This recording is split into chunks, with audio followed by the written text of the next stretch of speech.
Let's watch it. What being a billionaire really looks like. Whoa. Wacky. This is what $100 million looks like. 100 million $1 bills. Look at this. Okay. Wow, dude. That's insane. When you put it like that, that's an insane amount of money. Like, I mean, I know obviously a number puts a number to it, but when you actually see it physically, that's crazy. But watch this. This is what $100 billion looks like. Whoa. Oh, shit! That's $100 billion. There's like 19 people on Earth that have this much money. Oh, and by the way, one of these guys just bought a house right up the road here in Washington, D.C. Nice. Does he actually use that house? Or is that just the 16th one for his collection, I wonder? See, I never understood the mentality. I want to stay put where I am. Like, I understand business people, like, oh, you know, I have to go somewhere and I want to live there. But, like, they have, like, 16 homes across, like, a different countries, and it blows my mind. I'm like, so you're not really having a home anywhere. We did the piles of cash. This is what $100,000 looked like when we did that visualization. Yeah, so yeah, I we're guess. in a whole different echelon now. I want to show you the lifestyles of people who are worth this much money versus this is another level, dude. This much money. So we've been talking to experts, interviewing people who work with the ultra wealthy to construct real world scenarios of what these people's lives Scrooge look McDuck. like, what kind of influence they have in society, to understand what and who they can buy. Oh, and by the way, we're launching a media company. It's called New Press. It's going to be very different than anything you've ever seen. It's going to be about transparency, letting you have insight into our journalistic process and contribute to it. There's already a lot of people on the wait list. If you want to be one of them, go to newpress.com, sign up. You'll be the first to know when it launches and what we're up to. ASMR, you can even help us design it. That's newpress.com. Okay, that's all. So first up, let's start with these are portfolios valued at billions. It isn't exactly liquid. That's true. However, whatever they have in liquid is thousands upon thousands of magnitudes more than the average person. I completely agree. They're not actually worth $1 billion. They can't just pull out $1 billion. But still, the amount of, like, the average Joe Schmo has, like, I don't know, a couple of $1,000s, if they're lucky, in their bank account, right? These people have, like, hundreds of thousands. Maybe even $1 million. $100 million that they can pull out. Yeah, it's more than the average person. So my name is Scott. I started a candy company and I grew it over many years, and I eventually sold it to a big giant. Wait, is this a Sims UI? That's cute. I like that. Giant candy corporation. Look at this. And because I started the company, I own most of it, and so I got a huge payout from this sale. Wow. Between that and a bunch of other investments over the years, I now have a net worth of $100 million. That's insane. Wow, that's a big number. That's a big number. My primary residence is New York City, where 818 other centimillionaires live. Centimillionaires. Like 100 millionaires. Huh. I'll show you my New York City house in just a second. Ooh, but first, okay. let's talk about my fortune and how I can spend it. Now, I can't actually spend my fortune right now because all of it is in the stock market. The upside of that is that it grows and grows. My portfolio grows at 10. This is what boomers do as well, except obviously at a lesser extent, at a lesser rate, obviously. But this is what happens. 10% every year. No. So what if I just sell this $10 million return I got this year? This could fund some of my lifestyle. Ugh, but look at all these taxes. All in all, it's like... Yuck! New York City taxes? Ugh. 37% of that $10 million. I guess it still leaves me with $6.3 million bucks. It's just a little 6 milli. That's not too bad. Spend. And look, I didn't even have to touch my portfolio. I'm still worth $100 million. A little 6 milli off the top. Calculations? No. Let's go find a house. Okay. Ooh, wow. New York City. It smells like piss. My budget for a house is anywhere between $8 and $15 million, which I'm gonna throw up. I've looked at houses in my area, and I think the most expensive ones are maybe like 2-3 million. Like the most expensive, like you that's like a fucking penthouse or some shit, right? Like in the city. 8 to 15 million? Average Canada house price for 2 bedroom. You know, that's funny because it's true, actually. This is common at this level. And even though Yeah, I live common. in one of the most expensive and crowded cities on Earth, with my budget, I can find a pretty sick house, I think. Okay, let's look around. Okay. Boy, there's some nice options Ooh, here. 9 mil? How about this one? All right. $8.5 million. This nice apartment Yes. in Midtown Manhattan. The listing tells me that this is the epitome of refined living. A superior pre-war white glove cooperative. What the hell does that mean? White glove cooperative? Does that mean they slap you with a glove when you like enter the apartment and tell you you're too poor? That mean 4 bedrooms, What does it 4 even bath. mean? This sun-kissed airy. This sun-kissed airy is one of the crown jewels of the Tony Enclave. What is it? What is a Tony Enclave? Does Tony own everything? I don't know what any of those words mean. Sorry, but I do know that it has a semi-private elevator, and is the perfect setting for alfresco entertaining. And me, 100 millionaire, I am super into alfresco I entertaining. thought al fresco was like a wine. I mean, this is looking like a pretty great house. It's got this super It's romantic photoshopped this. painting above the mantle. And in addition to my Cute, real yeah. library, I also get a bathroom that kind of looks like one. By the way, this is only my primary residence. That It's is not ugly. my only home. I've got a couple vacation homes around the country. Of course and you the do. world. This one Of in course Miami, you do. which is increasingly a playground for the ultra-rich, and this one in the south of France. And both of these have Wow. full-time housekeepers. Let's talk about my Bonjour. vacations. I visit these houses a couple times a year, but for my other vacations, I'll maybe go to the Hamptons because I love to watch polo. There's Oh this my great polo god. match. Polo is the epitome of a rich person's sport. You think golfing's like expensive? Polo is on another level. Because horses are really expensive to maintain and like they need to be pedigree and like need to be upkept constantly. In July. Yeah, golf is and kinda I buy a like VIP nothing in ticket that comparison, will just some cost me clubs, only right? $3,500. That's Or his lately I've been favorite getting into F1, and so maybe I'll go to the race in Monaco. I'll stay at this Hotel Heritage. Oh no, Hermitage. I'll stay at the Hotel Hermitage. Hermitage, Oui. Monte Carlo, for just 22,000 euros a night, which is like What? $25,000 per night. Okay, let's $22,000 a night. Not $2,200, $22,000 a night. get to the F1 race. And the Monaco Grand Prix I'm gonna is throw up. underway. That's disgusting. Jeez. No one told me I needed to bring my swimsuit to the F1 race. I'm feeling a little overdressed. Food's great, chef. Thanks, chef. I'm gonna throw up. Great view. Let's get to the race. I'm planning on watching the F1 race from a private yacht. The ticket was $16,000. And look at the benefits here. I get to walk around in the pit, I get to meet the drivers, and I even get VIP tenders. Oh, they handle your needs. That's what they do. VIP tenders? Yeah. No, not that kind. No, not chicken tendies. They tend to your needs.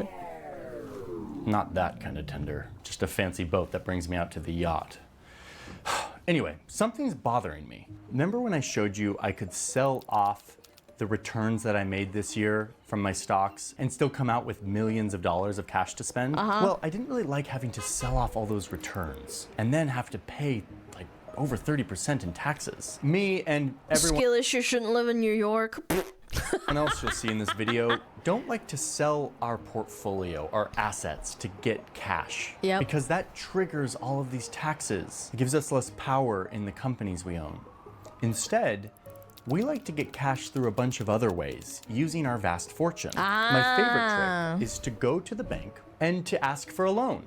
Wait, what? I'm a super rich guy. Why do I need a loan? Well, let me show you. Yeah, and then they don't give loan to poor people, and they give loans to rich people that already have the money because they don't want to pull it out of their thing, and then they just pay it back. The bank Or they will don't. loan me a lot know. of money if I put my huge investment portfolio up for collateral. Meaning they can come after it if I don't pay the loan back. Yep. Or if I default or something. Which is bad. Okay, how much can I get in a loan? Well, according to the bank UBS, I could borrow up to 85% of the value of my investment portfolio, which remember is $100 million. So I could potentially get a loan for $85 million. Another bank, Merrill Lynch, says that they will give at least... Dude, this is too rich for me. What the hell? 50% of the value of your portfolio. But regardless, we're talking tens of millions of dollars that I can borrow and spend. And guess what? I pay 0 taxes on this money because it's not income. It's technically debt. Okay, wait, but it's a loan. So I'm accruing interest, right? This isn't free money. I'm gonna have to pay it back someday and likely have to pay it back with post-tax money. So it's not free money. What's the deal here? Why am I doing this? Well, according to a lot of good reporting from the Wall Street Journal, people making $100 million or more can get quoted on an interest rate as low as 0.87.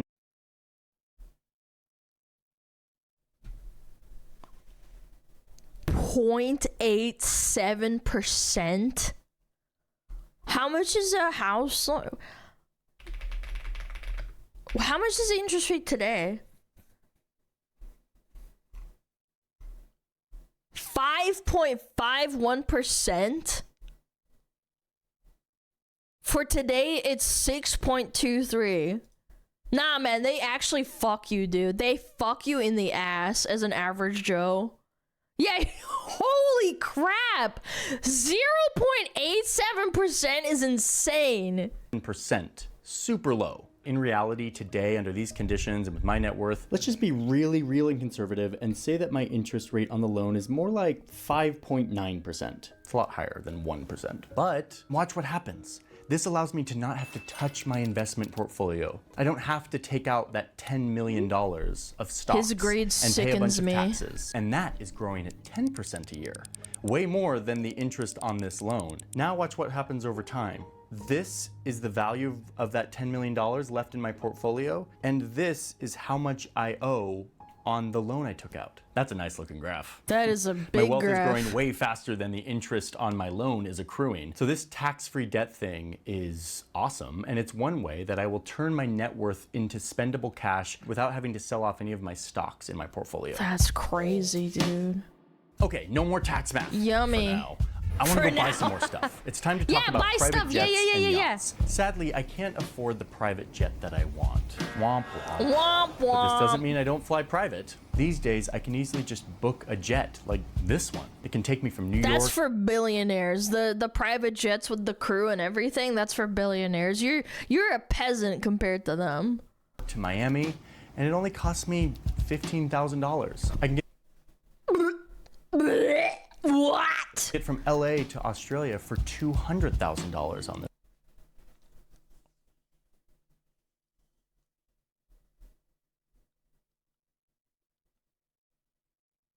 Oh my god. 200,000.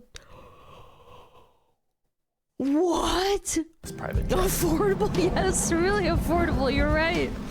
$200,000 seems like a lot, but let's compare it to the median net worth of a US household, which is $192,000. The median net worth of a household, not a person, a household. Spending $200,000 on this flight to Australia feels the same for me as a median household spending $384 for this ticket. Pretty doable for a flight.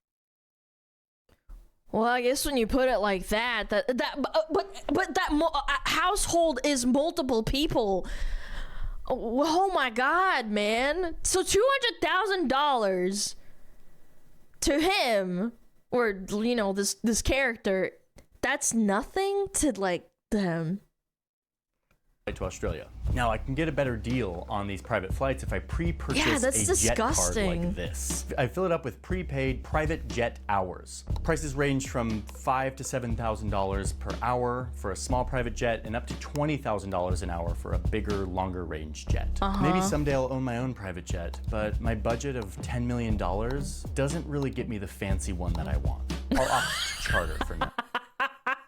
I'm saving money, girlfriend. I can't afford my private jet that I want. This is like 18 years old. I don't want this one. I want a fancier one. This one's kind of old. We're actually just animals to them. I swear. We're actually just animals.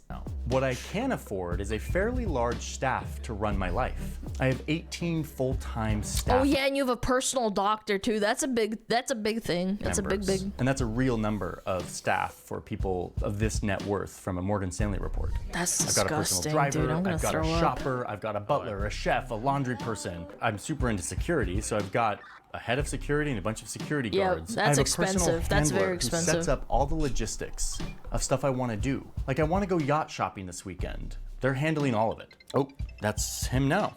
Hey, Brad. Hello, Yeah, for the yacht show Bradley. this weekend, can you make sure I get some VIP tenders? No, the real, the chicken ones. Of course, Oh, of I course. almost You're forgot, paying the me. most important staff members are the financial I was about to say your accountants. Damn it, he beat me to it. and legal experts who find Yeah, the you're- most clever ways to reduce how much taxes I have to pay. Yep. Which my wealth manager Jeff keeps selling off all my stocks at a loss, and we're like losing money. Jeff, what are you doing back there? Don't Yeah, worry, Jeff. Scott. This is called a wash sale and I know what I'm doing. You get The Brian voice is throwing me off. I thought my TTS fixed itself. back to yacht shopping. Loss harvesting, wash sale. I don't understand it all. Jeff does though. That's not your problem. You're just looking pretty. Anyway, back to yacht shopping. Yeah. Wow, look at these yachts. Wow. Looks nice. I'm actually sad to discover that I'm on the lower end of ultra wealth.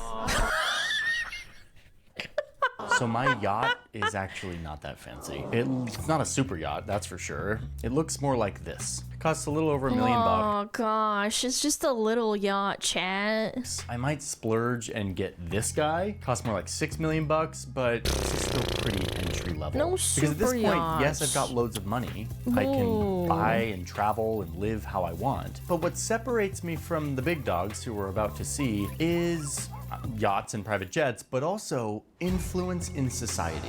I do some donating. I donate a bunch of money to politics. I gave $900,000 to a PAC that charities? supports the candidates that I hope will win. I Yes. also belong to the invite-only Aman Club, which I had to pay a $200,000 initiation fee What? for. My membership fee is $15,000 a year. Well, you have to remember that, yeah, 200 grand for him is $384 for the average Joe Schmo household.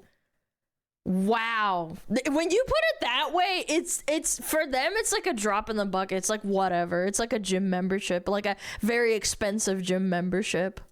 And I get to rub shoulders Among with Us? people way richer than me, like Bill Gates, and even the Kardashians show up every once in a while. But this isn't real influence. I'm kind of paying for access. It's nothing like we're gonna see once we cross the $1 billion mark. Hey, since we're talking about money, can we take a minute to make sure that this video makes money so that our team can continue to work and our company can keep growing so we Of can keep making course. videos? Yeah. That's why we have sponsors. Thank you, NordVPN, for sponsoring today's video. Thanks, NordVPN. Used to just be a VPN where you can connect to the internet via another country, which allows you to do a bunch of things that I've talked about a bunch on the channel, so you know that by now. But these days, This is the second NordVPN VPN is ad we've also seen today. a threat protection tool. I've got Threat Protection Pro turned on. It's constantly monitoring as I'm using the internet, looking for phishing links, For malware, hackers. fake web shops. It even scans my downloads for threats. Nord also has a dark web monitor. Sounds kind of complicated, Whoa, but all it dark does is just web. monitor the dark web I'm to see on if your there. credentials are showing up on sketchy websites. very dark like and hacker very forums and things web. like that. So you can act fast to get ahead of it. And all of this works without you even having to be connected to the VPN site, like one of Nord's servers. You don't even have to be connected to that to use these threat protection tools. NordVPN is a very affordable way to stay safe while you're on the internet. And if you use the link in my description, which is nordvpn.com/JohnnyHarris, you'll get in on this huge Black Friday discount. When you get the 2-year plan, you get an extra 4 months. Again, that's nordvpn.com/JohnnyHarris. The link's in the description. Thank you, NordVPN, for sponsoring today's video. And with that, let's dive back into the lifestyles of the ultra rich. I'm ready. All right, now let's 10x this and get to $1 billion. Forbes It's says almost that there's as tall as the freaking monument, man. about 3,000 people on Earth with this kind Yeah, of it's money. almost. Hi, my name is Javier. I was a moderately wealthy guy for Javier. a while, but I randomly wrote a $200,000 check to a couple of young guys in Silicon Valley who had a startup idea. They gave me 4% equity in their company, and Is then it their company Facebook or blew up and is something? now worth $80 billion. After some dilution, My $200,000 check is now worth $1 billion. Wow. That's my net worth. So how do I get liquid really cash to good. spend from my vast fortune? Well, I don't want to sell crazy. any of my stake in the tech company I invested in because I have voting rights. I can control how it is. In fact, like Scott, I don't want to sell any of my portfolio for cash. You're like a dragon that's hoarding gold. I get it. Instead, I will generate money other ways. I'll go back to the old debt trick that we saw with Scott. Even if I get a loan that's 2% of my vast portfolio, I'm looking at $20 million of tax-free cash, all without having to touch my portfolio, which continues to grow in the market at 10% a year. That $20 million that I didn't have to take out of my portfolio is just in the market, is growing nice and fast. And look, after 5 years, my portfolio has grown way more than the interest rate on this loan. I can easily pay back the loan right now and still have extra to spare. Okay, so Tax loopholes are just for the rich, man. So let's talk That's housing. crazy. Where do I live? Of course, New York City, where there's more billionaires than anywhere else in the world. Yep. I live up on the Upper East Side. Look at this beautiful home. 6 bedrooms, 17,000 square feet. Probably cost $30 million. Let me guess. An apartment. It cost me $57.5 57! million. I wasn't even close. It was almost double. This was actually 2 huge multi-million-dollar houses that they combined into one. Wow. Just cause. I'm gonna throw up. Pool with my favorite inspirational quotes on the wall, a basketball court on the roof. But this is not my Where's only the home. basement? It is one of with the 7 kids? that I mean, own, including my what? home in Aspen, in Lake Garda, Dubai, Wow, St. Bart's, and of course, Dubai. downtown Paris. Yes, And look, queen. I finally own a private jet. Yes. No more chartering or prepaid flight cards. I've got my own private jet. And Yes, it is sick. Look at not like that peasant that had to rent it. this thing. Yeah. Cost me $75 million, and I have to just pay a little bit, $3 yeah. million a year just to maintain it. Like, I have to pay $135,000 just to store it in a hangar. I pay $600,000 a year on fuel and $45,000 just on, like, basic maintenance. Oh, and I have a full-time pilot and crew. Oh I spend my over $700,000 just to keep them retained as my full-time flight attendants. And I finally can buy a respectable yacht. Yeah, Like, look at this one. Not the shitter boat. We want the super yacht. It's 131 feet long. It's got a pool and a hot tub on the deck. It can carry 11 guests and 9 crew members. And like my PJ, I have to pay a full-time crew to run this thing year-round, even though I only use it a few times a year. My vacations look pretty similar to Scott's. A lot of expensive VIP access. Formula One, but yep. just a little more elevated. Like, I paid going $3 to million islands, to probably. watch the Super Bowl in this suite with Taylor Swift and a bunch of other rich people. Wow. The difference between me and Scott is I get invited to stuff that I don't even have to pay for because we're kind of all a little bit post money at this point. Like the Monaco Yacht Show, they have an exclusive opening day. Scott was paying $2,200 for a ticket, but I'm one of the 200 people that they just invited to the VIP experience. I'm starting to think Scott's not very cool at all. He's only $100 million cool.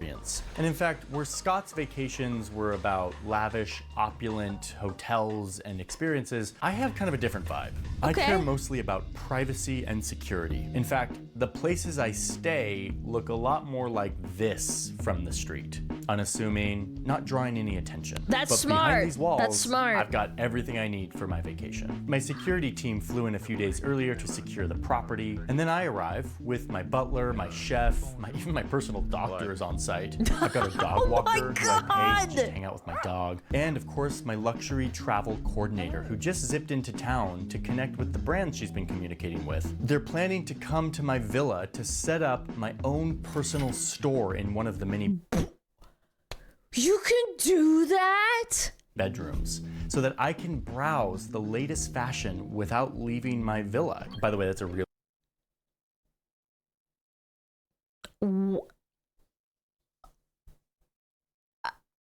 Wow. I'm starting to think I had a perception that maybe 100 millionaires and like billionaires were kind of on the same category. This is ridiculous. Yeah, imagine being poor, chat. I just got like Chanel's new line out in my bedroom, and look, we're just gonna walk it through. By the way, fucking Chanel costs like fucking thousands and thousands of dollars per piece. It's insane. Example from our reporting, a family who did this during one of their vacations and ended up spending $1.5 million on their little in-home designer store during their vacation. Just a casual little 1.5 million. In fact, I want to super clarify that all of these examples are based on real reporting, real examples from our interviews with people who work with the ultra rich. Many of them don't want to appear and be quoted in this video. Yeah, obviously. But we're grateful that they let us in on some of these we wouldn't know details this kind of thing. how people live and travel at this wealth level. Anyway, I'm Javier. And at this point, it's hard to know what to spend my money on that Scott can't. Like, this is what I'm saying. This goes into like, what is it called? Like philosophical. I wouldn't even say philosophical. I think being that rich, you just can't get the same high as someone who goes to like McDonald's for a little like chicken nugget treat. I'll explain. This is a really basic analogy, and I think I'm dumbing it down a lot. You don't get the same dopamine hit as when you find like $20 on the ground as a peasant, like as a person who's just like an average Joe Schmo. You can't get that high anymore. You don't get that happiness. So like you just don't know what to spend your money on anymore. The VIP nuggets? No, because it's not the same. It's just a VIP nugget. Yeah, or buying a car that you wanted for like 20 years. You saved up and like you had that reward. Both buy a $91,000 shirt. I beg your finest fucking pardon. What did you just say? $91,000 shirt. It's a shirt. I will never understand this. Paying a $91,000 on a shirt. I understand like buying a car, but a shirt.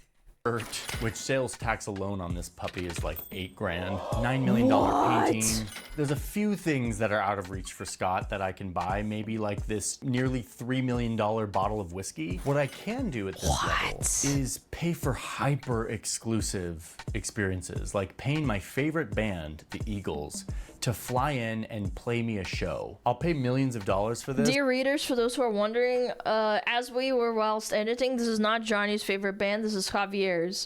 Oh, okay, in fact, I was just reading the text. Only playing Hotel California one time, but it was totally worth it. And yes, that $6 million private concert is a real example too. Anyway, let's go back to security, because now that I'm a billionaire, I'm a little more well-known, and my security team has grown. But I'm also starting to get a little more paranoid. You should have hired a murderer.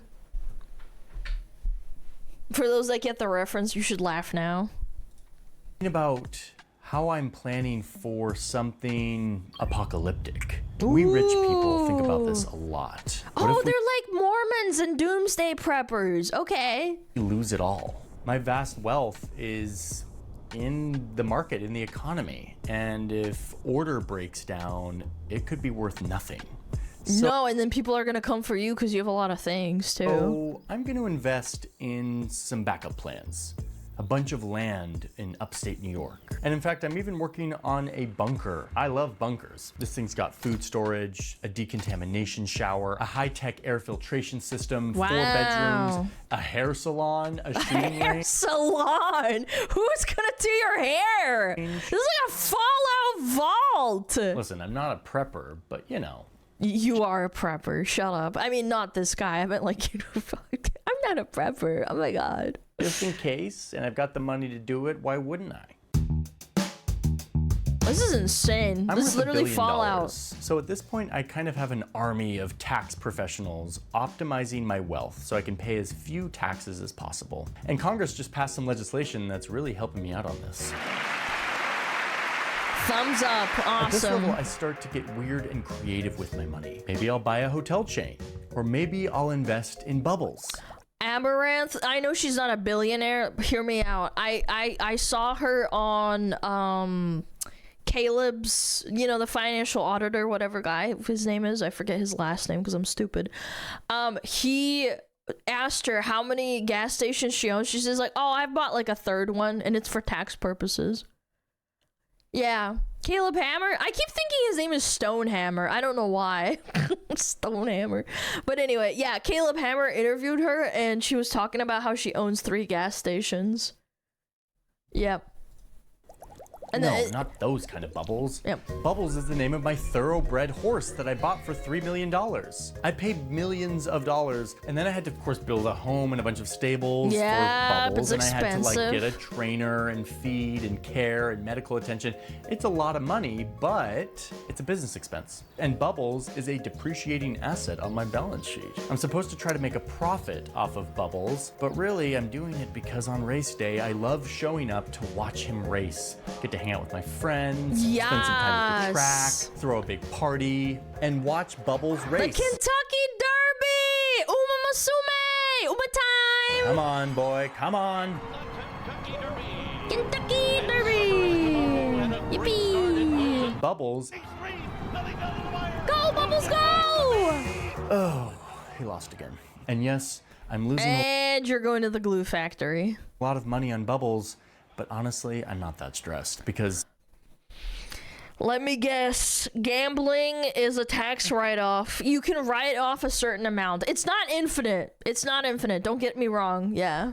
This is more of a hobby, and all of these losses I can write off to lower my tax bill. Yeah. I'm actually doing this same kind of hobby thing on a much bigger scale. I bought an NBA team. I'm able to write these players off as depreciating assets, even though the team is growing and making money. All of this helps my tax rate be lower than the players who play for me, and even lower than the guy serving beer in the stands. ProPublica did a great analysis on that, by the way. But yeah, anyway, all of this is legal. I'm not surprised. Like, I'm not breaking any rules. And honestly, yeah, the rules are for us. And look, I have the best seats in the house. Oh, and by the way, I still pay a lot of taxes. My businesses pay corporate taxes and income taxes and payroll taxes and property taxes and sales taxes. I contribute massively in dollar terms, and my businesses generate huge amounts of tax revenue and jobs, and I took a... Buying people in today's society. All right, simmer down, chat. Simmer down. Don't be like South Park, all right? Look.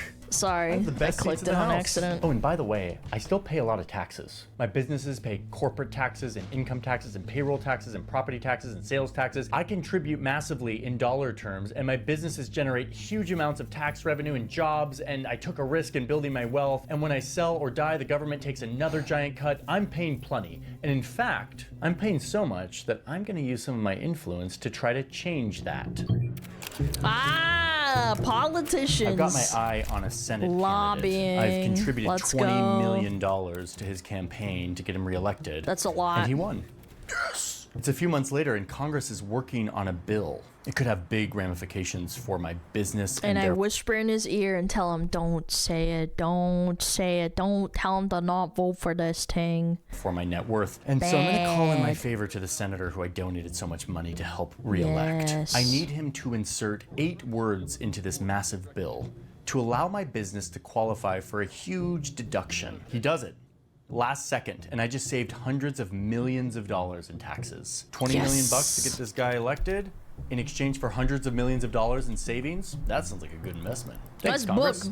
My financial advisors have been telling me that it's time for me to not just be a rich person, but to become a philanthropist, to give away my money, and to save some taxes in the process. Charity! How about, let's see, what can I give away? Well, I've got this really nice art collection. An appraiser said that it was worth $130 million. Wow! I'm gonna donate this, but I'm not gonna donate it to like a public gallery. I thought he was gonna say he's not gonna donate to the poor people. I thought the public was gonna be poor people. I'm gonna donate it to my own family's private nonprofit foundation. And as long as I make this art accessible to the public, I can write off the $130 million from my taxes over several years. Okay, so I have to make all this art accessible to get the tax write-off. What counts as accessible? Luckily, the IRS isn't super specific, so I've decided to open up the art room to the public, but just in kind of random 2-hour slots that you need. Oh my god. Chad, this is an anecdote that happened to me like I don't know, I want to say like 2 weeks ago. I went to a bakery that opened in the middle of like a really weird area, and I was like, "Oh, you know, I like, you know, pastries and bread. I'm going to go look at it." It's only open between like Monday through Wednesday between 11 and 3 p.m. And I walked in there when I actually did manage to get in. And it was completely barren. And there was a guy standing at the counter. There were like, I shit you not, like 4 pastries inside of a glass case, and then like cupcakes there was like maybe like 10 cupcakes. And I was like looking around and I was like, oh, this place is nice. And the guy is like at the front. And I was like, so where's your bakery? And he's like, oh, right through there. And it's literally just a room with like an oven in it. That's it. That's it. And then they had the audacity to have like bread sold, and it wasn't their bread, and they call themselves a bakery. And I was like, I literally got in my car and I just sat down and I was like, I walked into a fucking money cleaner. Yeah, like a laundry. Yeah, it's a laundry machine. Yeah, it's the same thing. I was like, oh my god, and it was so bad. I walked in there and I was shocked. Need a lottery to get an access to. There'll be only guided tours on random Wednesdays. They washed my money. No I actually did buy something from there because I felt really awkward walking in there and not buying anything, because I literally, my mouth was agape. I was like, and then I bought like a brownie for like $2. I was like, I just contributed to this guy's like laundering scheme. Fuck, dude. How much was the donut? No, it was actually not that expensive. It was like $2 for a brownie. It wasn't too bad. Yo, Acme, thank you for the 20. I appreciate it. Thank you so much. Hours, no self-guided tours. I was super flabbergasted. Right? I'm taking the tax write-off. That work, guys? Yeah, it works. Nice approach. Yes. And yes, that is a real example of philanthropy. Was it good? Yeah, it was a tasty brownie. I liked it. Benefit. Thanks again to ProPublica. It was tasty. It was good. Reporting on it. Okay, moving on. Now, there are billionaires who give to real causes that benefit real people, who give away a large amount of their fortune to actually change the world for the better. But it's also very common for billionaires to use foundations and philanthropy as tax shelters and vanity projects. And the IRS doesn't really come down on these people very often. Oh, I just got an email saying I'm going to Switzerland. Because I donated to the presidential campaign, the president is assigning me to be the ambassador to Switzerland. And I know the president said that he wouldn't be appointing his donors to these types of roles, but here I am. Seems like a lot of us donors are getting appointed. Donor to ambassador pipeline. Money does buy power, huh? Great. Let's get the jet ready to go to Switzerland. So That's you can not see good. that my fortune at this point buys me anything I want, but it's actually starting to be more and more about buying God, I miss Switzerland. It's so pretty. influence in society and I want politics. to go there one day But this again. is just I the haven't been there in beginning. like Let's forever. see what happens when we 100x this. Okay, things are about to get kind of nuts billion. because we're about to 100x this pile. This is gonna be mind-blowing, chat. Hold on to your butts. to go from 1 billion to $100 billion. What? There's less than 20 people who have this much net worth or Holy. more. They're almost all Americans who started technology companies. Ah, yes. 2 Microsoft boobies, Google, Meta, Double Google, Amazon, of course, Oracle, Tesla, Dell, Telecom, of course. Fuck you, Telecom. Elon Musk, the Piece of world's shit richest company. man, has anywhere from 4 to 5 times this much, depending on the day. And at this point, there's no way I can convince Yeah. you how much money this is. Like, Sure. you have to combine the incomes of over 7.5 million Americans toiling away, earning the median salary of $63,000 a year. Yeah, you little wagey slave, wagey. Slagey. 7.5 million people earning the amount of money controlled by one guy. Yep. Hi, my name is Bradley. Hi, I founded Bradley. a technology company decades ago. That's and it is now crazy. one of the most valuable companies on earth. You're I still Microsoft, run it aren't you? actively, and most of my $100 billion fortune is in the form of a huge amount of stock in this company. How do I even think about where to live? You don't. You have islands. You buy I could go the islands. direction of Indian billionaire Mukesh Ambani and build my own personal 27-story skyscraper bunker, complete with a hanging garden and a 6th-floor garage where I can store 168 cars. Or I could collect a portfolio of trophy homes all over the world. I'll buy this one in Florida for $173 million. Got 33 bedrooms and 39. That millionaire or the 100 millionaire looks like a peasant compared to these people. 9 bathrooms. That is a lot of toilets. I'll buy a spot in London, but I'll make sure to buy all the properties around it, so I've got a lot of privacy. That one cost me $202 million. I'll grab a bunch of property along this coastline in Malibu. I'll buy this private golf course next to my 19,000 square foot mansion, even though I don't really play golf. And I'll even pay $86 million for a Zen temple in Japan, because I'm super into Japan. Wait, you can do that? That's fucked up. I thought they were like historical landmarks or something. To the list, buying this entire island of Lanai, Hawaii. You can just do that? What the hell? Yo, Hawaii's getting fricked, man. All in all, my big frick portfolio these of houses around the world man. adds up to about $2 billion worth of homes. But if I'm Only like $2 Larry billion. Ellison, whose homes all of those I just mentioned are, this isn't even 1% of my net worth. But I don't want to just buy homes. Maybe I want to buy a social media company. I'm really into influence right now, and I need to buy the media that. is a great way to influence society. And this is where I can take the loan thing that we talked about earlier to a whole and then new buy level. Twitter, Yes, yeah. I could sell a bunch of my stock to get cash to buy the social media company. Or I wish I could do this for video games personally. I wish I had that kind of money so I could buy out like a IP and just like make it good. Not make it dog shit. do what Elon Musk did and take out a giant loan. I wish. Billions of dollars that I don't have to pay taxes on. That is based on my vast fortune. Musk. I would buy Command and Conquer. I would buy a bunch of dead games. Or they would probably be cheaper. I think WoW would be difficult to buy because it's attached to Blizzard Activision, which is attached to Microsoft. That would be really expensive. Was about to take out a loan of $12.5 billion, but then I would go for the cheaper ones, not the expensive ones. And this is what's wild, is the loan thing, at this level, I can plan to just do this forever. I never have to pay off these loans. I never have to sell off any of my stock. I could keep paying down the interest so it doesn't compound, but even if I don't, my fortune grows way faster than this debt accrues. And the real benefit of this happens when I get close to the end of my life. It's been decades. I have all these loans. They've grown, accrued interest. Oh, that's why they do the treatments where you want to live forever. Because that's when you accumulate your biggest money.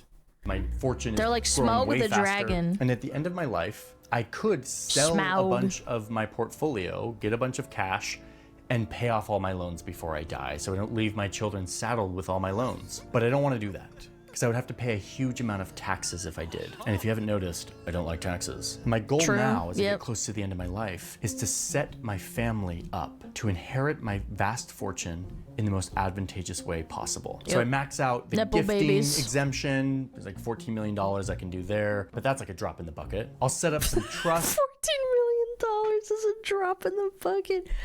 I'm gonna throw up. That technically remove control of my wealth and pays like out a certain amount to the named beneficiaries, like my children and grandchildren, over a period of time, potentially forever. But watch this. My portfolio is a vast fortune that is mostly loaded with unrealized gains, meaning this is all money that has grown in the market. I haven't paid taxes on it yet because I haven't taken it out. The moment I take it out, I have to pay taxes. But what I can do is when I die, I can give this giant fortune to my daughter, let's say. And the moment I give it to her, boom, the clock resets. She inherits that fortune, and suddenly it's as if she has zero gains. Meaning she could sell this entire portfolio on day one and pay no taxes. Those unrealized, untaxed gains disappear, never to be taxed. And yes, there is a big estate tax that I have to pay when I die, but my army of wealth managers have figured out a way to buy an insurance policy that will pay that tax for me. Anyway, I'm not dead yet. Let's talk about yachts. Because that's disgusting. I didn't know that they just didn't pay taxes like that. At this point, at $100 billion, I mean, I guess I shouldn't be surprised because like some people like accrue massive amounts of debt and then it doesn't get passed on to their children. I can get the top of the line. Yeah. Sounds like Look this at this play don't like the 600 game. foot long- No, I do not. This is lame.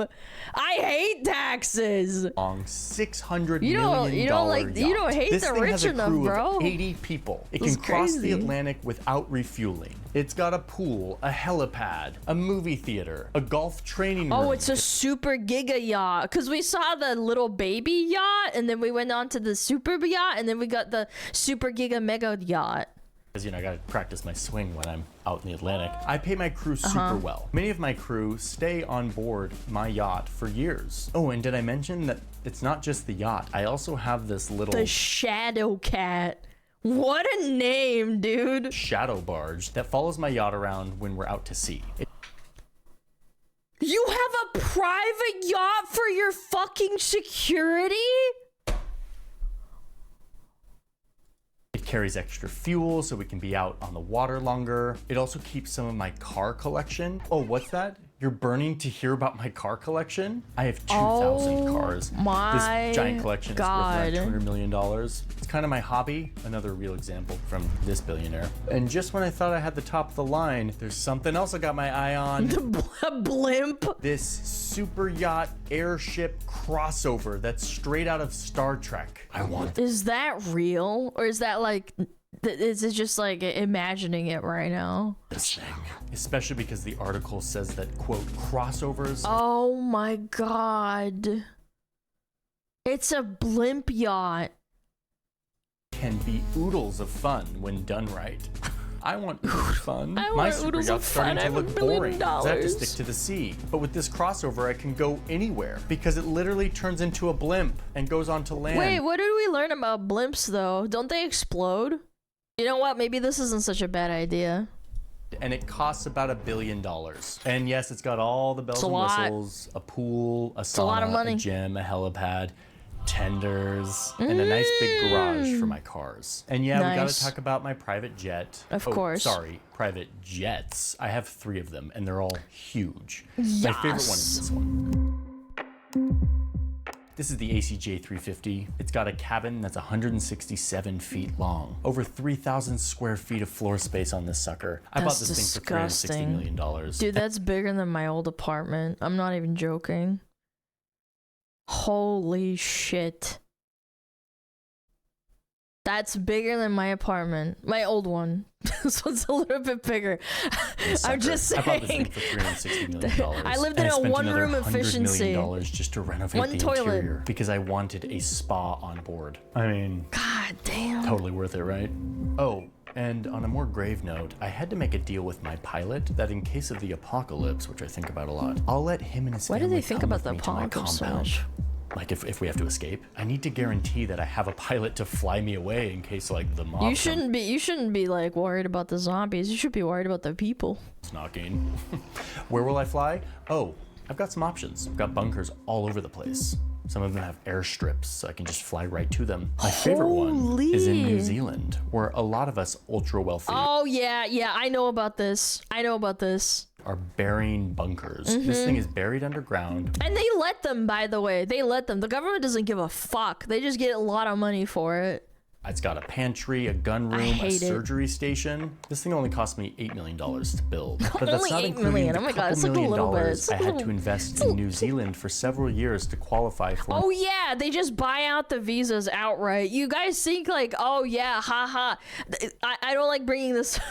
I don't like bringing up politics, but do you guys remember the ticket that Donald Trump made that said like if you have like I don't remember, it was like $2 million or $5 million.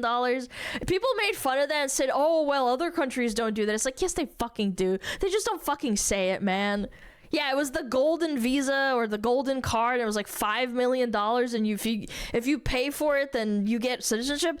It's the same thing. Other countries don't just talk about it. Yeah, it's literally a battle pass. You just buy it.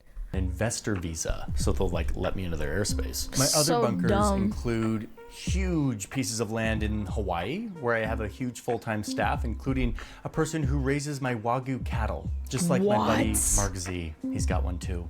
We love Wagyu and hydrofoils. When I say and hydrofoils, cut to him on the hydrofoil out in the...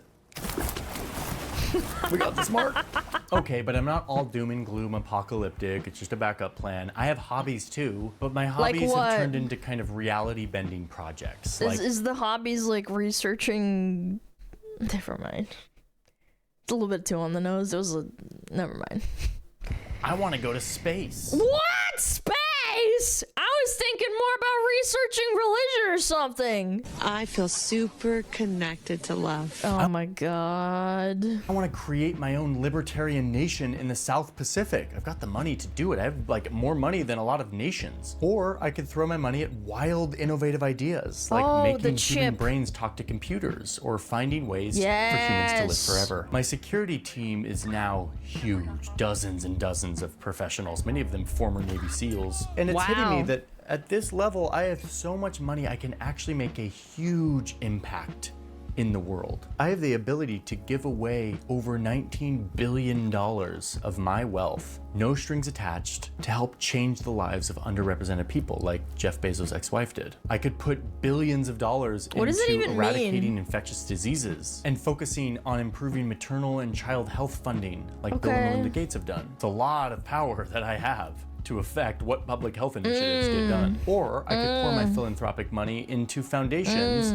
that get me tax benefits and serve my own ventures and are completely controlled by me and my family. I could do either. And my level of influence islands. We need is more not islands just instead. in the philanthropic causes I can fund. I also rub shoulders with the most influential decision makers in the world. Did I mention that as a part of my real estate portfolio, I've got this huge swath of beach in Florida where I've created an enclave for the rich. It's right next to the president's Florida residence. And it's where I make sure that I rub shoulders with the right people. This election cycle, I'm going to spend almost $300 million on getting my favorite candidate elected to be president. That seems like a lot. Is that legal? Actually, yes. Look, I have a front row seat to the inauguration, and the president is giving me the job I've always wanted, which is taking a chainsaw to the federal government. This is the chainsaw for bureaucracy. Chainsaw! Wow, well that was quite the journey. This is if so there's one thing I've out. learned on my journey from $100 million to $100 billion, it's that wealth begets more wealth. That's why I did all those like tax calculations and debt to show you that when you have wealth and ownership of assets in a capitalistic system, you become impervious. You can build a fortress of wealth. Yeah, and you have no accountability either because you have so much money you can just buy it out. Like, really, realistically. That just keeps growing. And then once you have that fortress, it allows you to influence government and policy and media that then serves your interests to get more wealth. All while opportunities, wages, and resources stagnate for the majority. This isn't and then your kids inherit that as well after you die. A broken system. Yeah, you become a neo-feudal lord. Yeah, this is post-neo-feudalism. How it was basically designed by policy choices and decisions. And it might strike you as unfair. I think it is, but I also think it's really dangerous. It's exactly the type of concentration that creates a politics of grievance and anger and resentment and hopelessness, all so that a few people can have access to their fancy boats and exclusive parties. Well, I think part of the reason is because these people just don't fucking have enough. That's the problem. When you have that much money, like I said, like quote-unquote philanthropy aside and saying like, oh, well, I'm giving away a lot to charity and this and that. I'm talking like, do you really need like 2,000 cars? No, you don't.